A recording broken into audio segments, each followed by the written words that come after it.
Hi and welcome to our tutorial setting up the DJI Ronin-M Gimbal. If you're like us, it's going to take you a few tries to set this up right, but we recommend putting everything out on a table just so you can have a look at all the things you're going to need. The first step is setting up the stand. You'll want to grab this long piece right here and take the legs out and attach them so the arrows go in really snug. You'll feel it click in there. Do this on both legs. Now for the top part of the stand. Grab this piece right here and do basically the same thing. Matching up the arrows and making sure it's in there snug. Then attach it to the bottom part of the stand.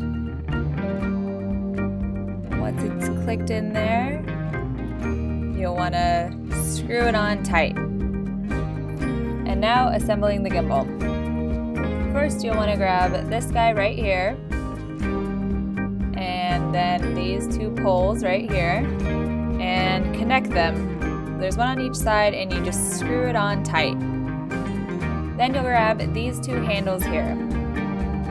These go on both sides of the long bar, making sure that they're facing out. And once they're on snug, twist the red tabs so that they stay on securely.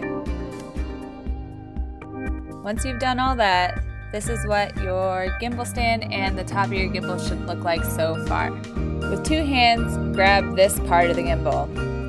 You want to make sure that this gold tab is being pushed down so it can slide into the top of the gimbal. Once it clicks in, hold the body with your other hand and securely tighten the red tab. Next step is to attach the battery. The number one thing is to make sure it fits in all the way at the bottom or else the gimbal will not work correctly. Now we can attach the base plate to the bottom of the camera. You'll find the hardware in a pouch at the bottom of the briefcase. The next step is balancing the gimbal, which might take a few tries. First, you want to balance it on its back.